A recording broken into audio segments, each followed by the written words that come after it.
Hey Reluctant Preppers, this is showing you just how easy it is to purchase silver without paying any premium over spot price.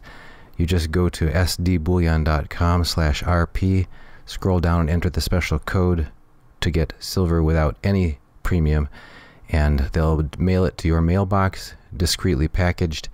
Inside you'll find a beautiful 10-ounce bar of fine silver, and you are able to purchase that and have it and add it to your stack and your collection without paying any premium. And you're supporting Reluctant Preppers along the way. Thanks.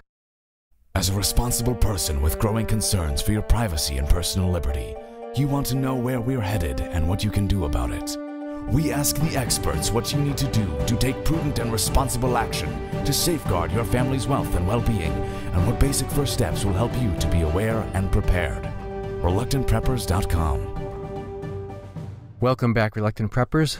I'm really delighted to announce that we have Brad Harris, founder of Full Spectrum Survival, here with us once again on Reluctant Preppers.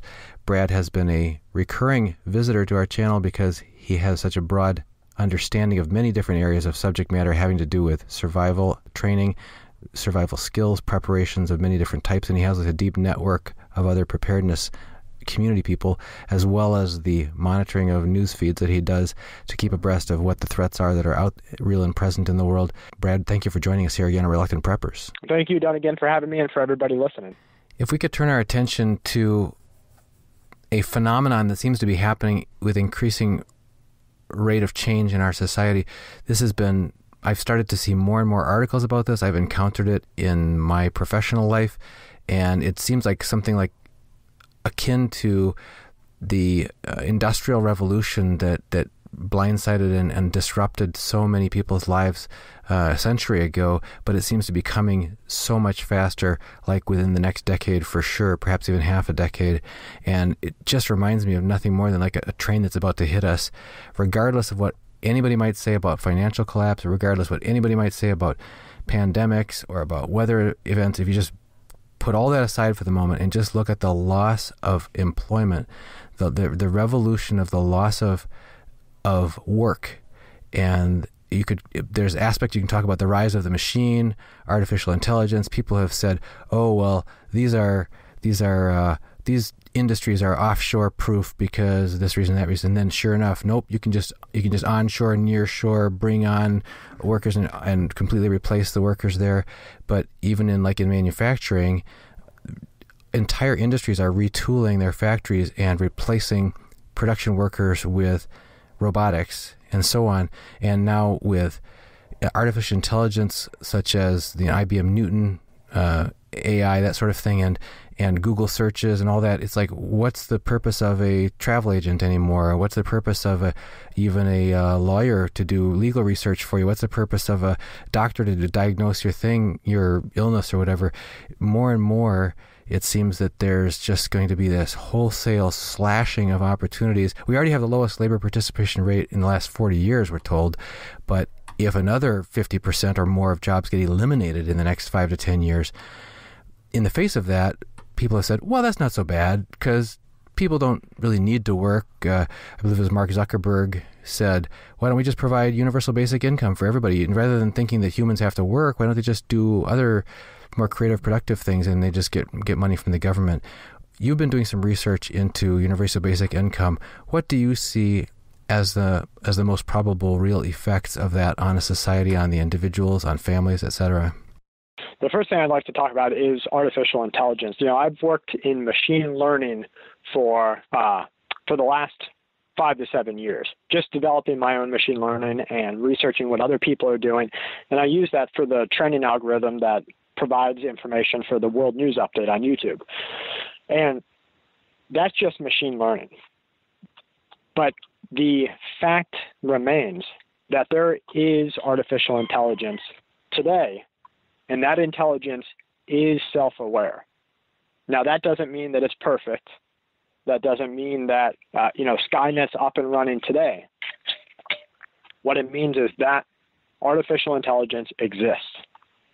They have pushed machine learning beyond just being able to see what was, what a picture of is. If you take a picture of a French fry, anyone can do this. If you learn a programming language like Python and use something like OpenCV, You can have a webcam scan through pictures and tell you what that is, because that's just pointing to a value in a database. But what they've done now is truly made machines aware of the environment around them. And basically, they're at the stage of babies.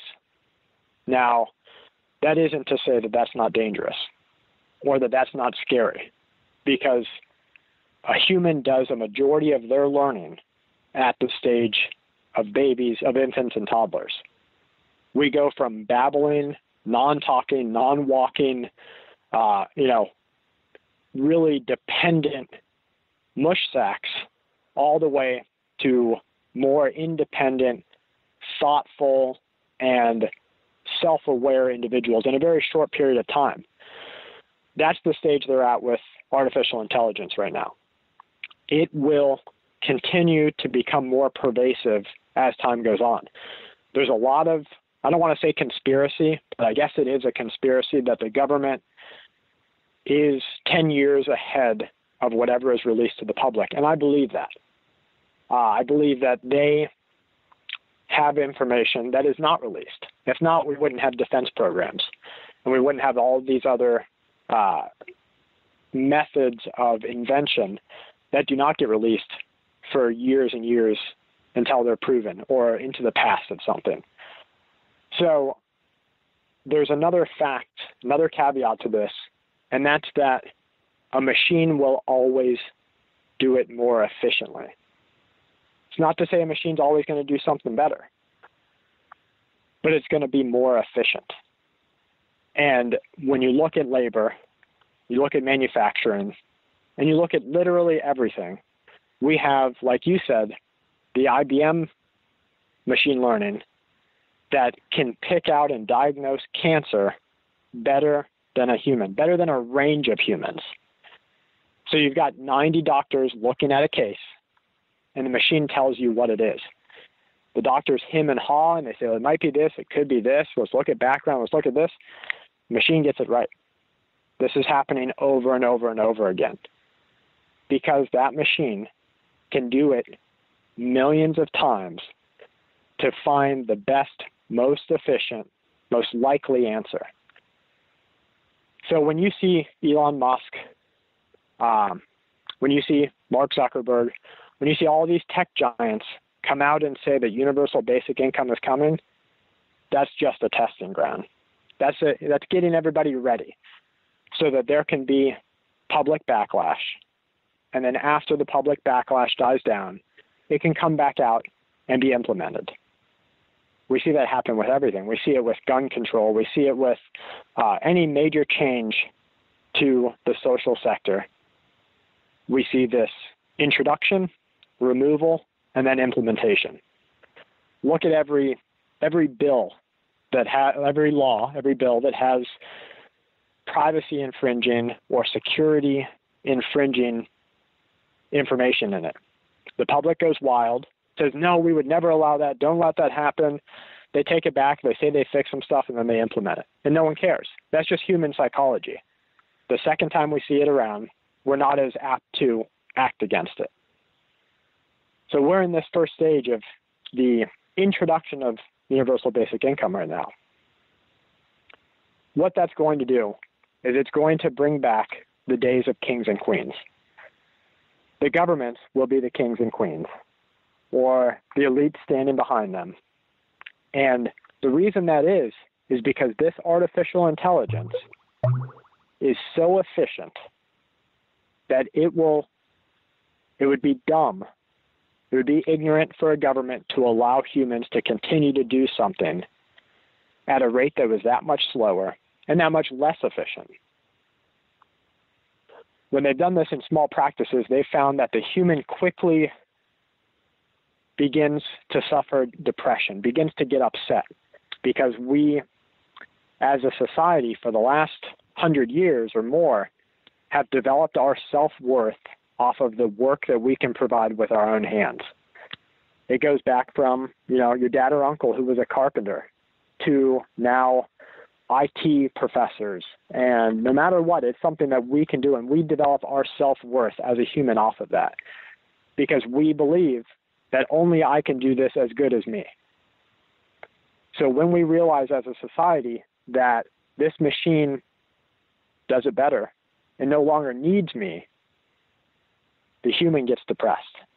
And so what they're trying to implement is universal basic income, so that we have this quasi-utopia of not having to work, and instead we can all have proficient hobbies. That might be a woodworker, might be a carpenter, might be a guy who tinkers with computers, might be a photographer. These are our hobbies, and they have this human touch to them. And that human touch is beautiful. It's great, but it's not as efficient for the governments as what a machine can do.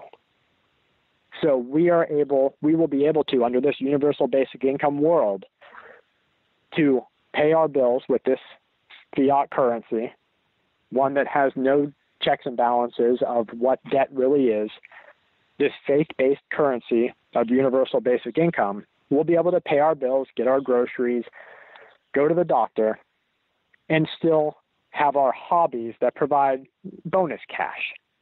And we can still be photographers, and we can still be news broadcasters, and we can still do these things that add that human touch to it. The danger is that allows the governments of the world to only provide this basic income to the people who follow the rules and who stand in line for whatever they're handing out. So if you're not a good little follower, and this comes back to the kings and queens days, if you're not a good member of that servitude society, you are outcast. And you can no longer get your universal basic income. And now you have to fight tooth and nail just to do those things, just to pay your food, just to pay your rent, keep the power turned on. So it's a social conditioning that's going to come with this that really that's where the danger lies. Not that a machine can do it better, not that we're going to get paid just to have proficient hobbies that we all enjoy doing, but that we have to adhere 100% to the rules of our kings and queens, or else our daily life will be insufferable and we won't be able to continue. So this is presupposing, that system presupposes that persons see themselves as consumers or hobbyists. But what about this annoying tendency of humans to see themselves as their own, to grasp for autonomy? I mean, even a 2-year-old child, when they're born, and you try to you try to train them up into how the family is supposed to work, and they instinctively try to assert their desire for autonomy at that age, and at 4, and at 6, and at 8, and oh my gosh, by the time teenager arrives. What about humans' desire for autonomy? Doesn't that fly in the face of, isn't that part of what it is to be a person, is to seek deep meaning in our own existence, beyond being sort of the serf living that's dependent on, the benevolence of this overlord class? Well, that's what they're testing right now, emotionally and psychologically. And so they have some testing grounds. There are some societies around our earth that run 100% off of universal basic income.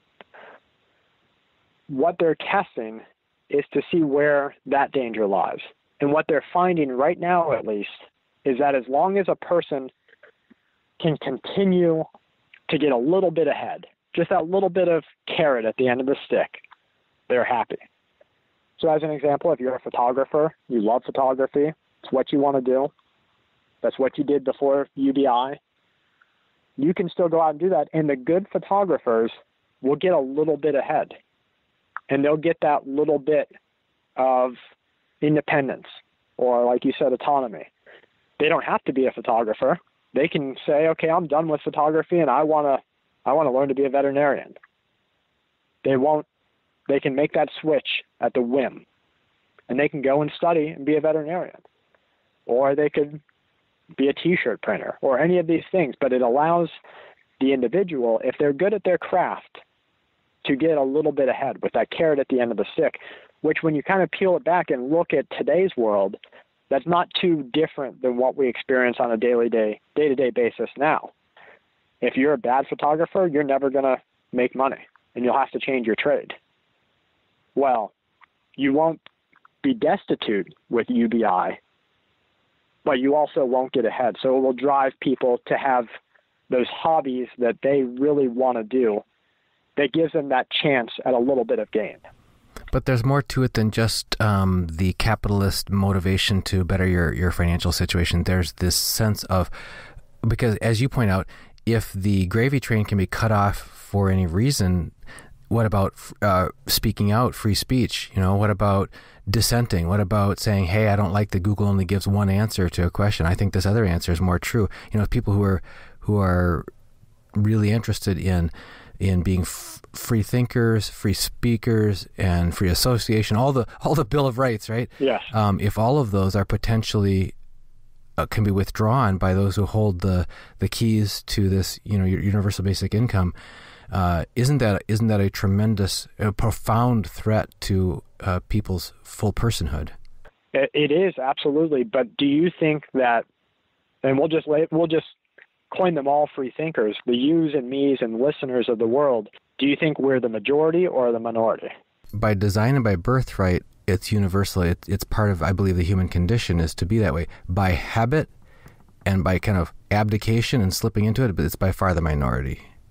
And I would venture to guess that if you took not our direct community, which I also believe is the minority, not our direct community, but if you took just a group of 100,000 people, football watching, beer drinking, casino loving people, and offered them universal basic income to go do whatever they want to do, be a happy you, do you think they would take it hook, line, and sinker? Most would. I think so. I think most would. Now, some would see the danger. So that's where we come into this introduction, removal, and then implementation. And so we're kind of seeing this now. More and more jobs, you said this, more and more jobs are going to the wayside. They're going mechanic. They're going, machines are taking over these jobs. And so this is that little step. This is taking away the ability for people to go work. And then they're going to yearn for that UBI because it's going to be so hard to just go make a living, especially doing something you don't want to do. Why would we have a cashier at China Mart if the machine watches you the whole way through and dings your UBI account on your way out for exactly what you took? They wouldn't be afraid of you stealing because they would just remove your access to UBI. So why would we have these cashiers? And it makes it that much harder for the average person just to get by. And then they're going to take UBI hook, line, and sinker. And so I think that we're in a phase of that right now. We're in the implementation phase. Next, I think there is going to be some backlash, and I think people will be upset. And the potential atrocities will be discussed. And they'll come reassuring to everybody and say, don't worry, that's not the way it is. They'll paint this great picture of a blissful near utopia where your son wanted to grow up to be a doctor. He can go do that. And he never has to worry. And you don't have to work 3 jobs just to pay for his college. And I think they'll paint this picture and people will buy it all day, every day. What about people who don't want to have any part of that? What are the options for folks who see that as sweet tasting poison? By the time in our current phase, I think that it's going to be a little slicker than that. I think that by the time it's ready, everyone's want will be increased for it because life will be so hard otherwise. And I think that this is part of our slow decline of the economy that we have seen. This is why they're holding on so hard. This is why it hasn't just crashed already. We're just in a phase of that movement over, where things are so bad, so hard for the average person, that they're going to yearn for that freedom, supposed freedom. We know it's not. We know it's a trap. But it's a, like you said, it's a poison that looks delicious. It looks beautiful because, wow, mom and dad wouldn't have to work 2 jobs just to send little Johnny to go to college, knowing that little Johnny only has a 20% chance of doing what he went to college for after. They would take that all day. And so the people that don't, I don't think it will be mandatory. You don't have to take your UBI. You could still be a photographer. You could still be a doctor. You could still be a carpenter. But it's going to be so much harder for you to make the UBI equivalent that you say, well, why wouldn't I just take it? And then I'll just work on my craft to try to get a little bit better or to do what I want to do.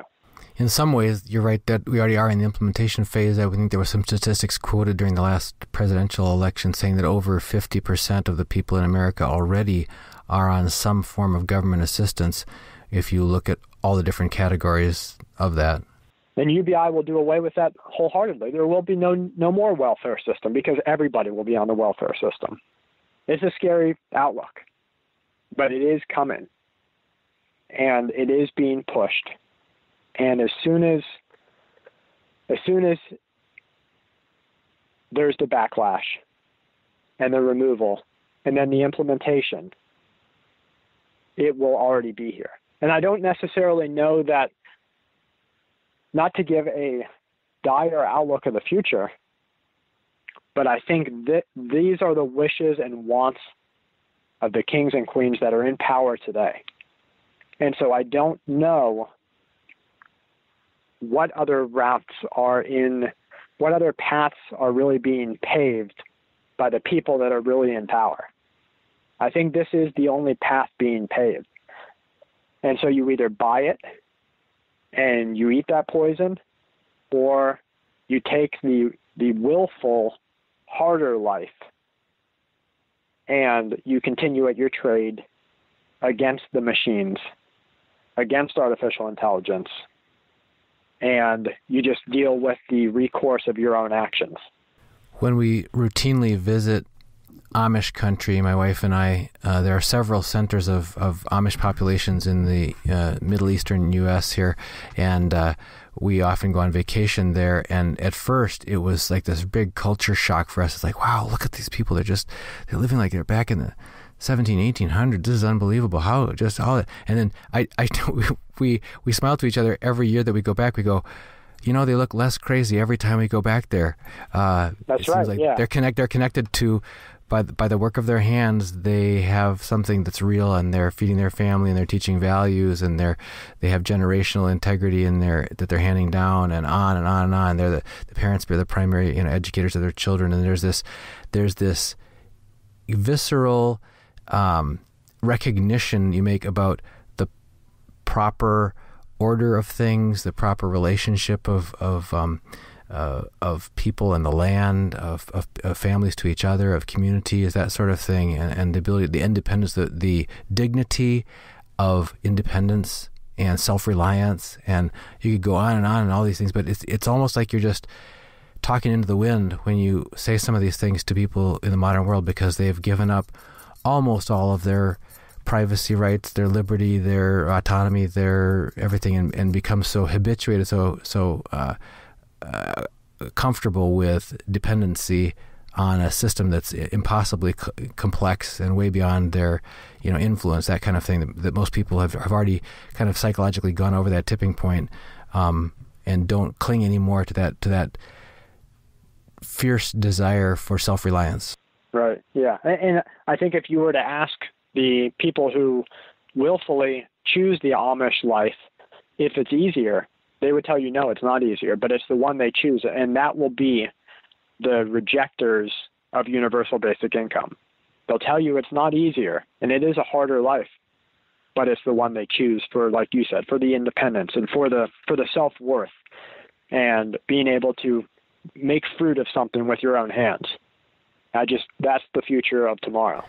Well, Brad, our time is up, and you've given us a lot to think about, and just our hats are off to you and your wife, for your family, for having made the move from urban congestion to a more self-sufficient tiny living, and working on how you can rebuild a new life in that new environment, and just we'll look forward to getting more updates from you as you move forward on that, and always look forward to you returning and visiting us here on Reluctant Preppers. Well, thank you again for having me. If anyone has questions, even if you say, Brad, I think you're totally wrong, I'd like to hear it, because I'm not right. I want to research your thought process. So if you say, no, I think this will happen, any of the listeners, I want to hear it. Please come tell me, Brad, you're wrong, or leave it in the comments below. But above that, if you want to watch our progress going off-grid and taking our family off-grid, living in a tiny home, you can come visit us. We have a separate YouTube channel for it, Off-Grid with Brad and Kelly, and we kind of document that life and some of the minimalistic things and what we're thinking about and why we're making these choices. And we have learned so many things just from the viewers there that say, no, you shouldn't do this, or diversify in this regard for the homestead and off-grid lifestyle. Because I think a lot of the listeners are probably like me and like you, Dunnigan, and our idea of off-grid is more of an economic collapse. If you have to bug out, your luxury would be a log cabin. My new idea of off-grid is retaining as much normalcy as I can, and even a little bit of a modern lifestyle, retaining as much of that as I can without the dependence on the grid. So if anyone wants to watch that, please come over and check us out. If not, just email us at fullspectrumsurvival@gmail.com. I'd be happy to hear all your questions. Well, Brad Harris, founder of fullspectrumsurvival.com. As always, thanks for joining us here again on Reluctant Preppers. Thank you.